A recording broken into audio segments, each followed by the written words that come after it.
কে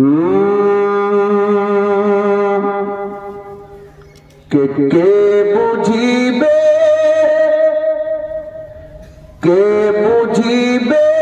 তোমার ভেদ মাওলা, কেউ গরিব কেউ আবার পয়সাওয়ালা। বলা যাবে না সুবহানাল্লাহ?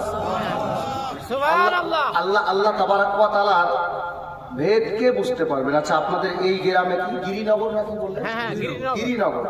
এই গিরিনগরের সবাই পয়সাওয়ালা আছেন? সবাই গরিব আছেন? জি না, সব কোয়ালিটির লোকই আছেন, তাই না? তো আল্লাহর ভেদাভেদ বোঝা বড় মুশকিল আছে। বাবু সাহের বুঝাচ্ছেন আল্লাহ কত দয়ালু। ভাই যারা মেলায় ঘুরছো, যদি সুযোগ পাও তো ওখান থেকে শুনো কথাটাকে, আল্লাহ কত দয়ালু। জি, কে বুঝিবে তোমার ভেদ মাওলা,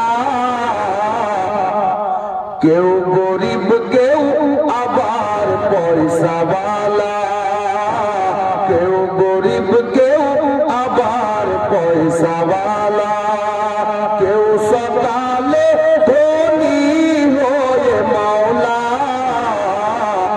কেন গরিব আবার সন্ধ্যা বেলা, কেন গরিব আবার সন্ধ্যা বেলা। আল্লাহ কত দয়ালু দেখবেন। যে তোমারে করিছে অমান্য, তুমি আহার জোগাও তার জন্য। মহব্বতে বলুন সুবহানাল্লাহ। আল্লাহকে এক আল্লাহ বলে যে মানছে না, আল্লাহ তাকেও খাবার দিচ্ছে। কত দয়ালু খোদা।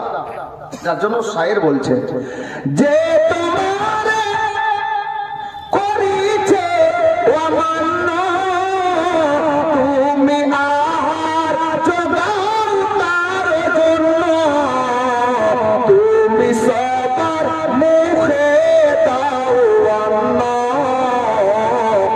কি কাফের কি তোমার মাননেওয়ালা, কি কাফের কি তোমার মাননেওয়ালা, কে বুঝিবে তোমার ভেদ মাওলা, কেউ গরিব কেউ আবার পয়সাওয়ালা, কেউ গরিব কেউ আবার পয়সাওয়ালা।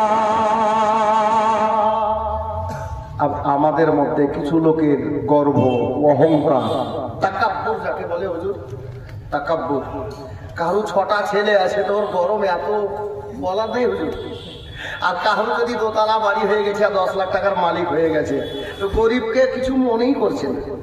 যার জন্য শায়ের বলছে, মাওলা তুমি মানবকে সৃষ্টি করিয়া এক আসনে দিয়েছো রাখিয়া, আজকে ধনী গরিবকে দেখিয়া, আজকে ধনী গরিবকে দেখিয়া,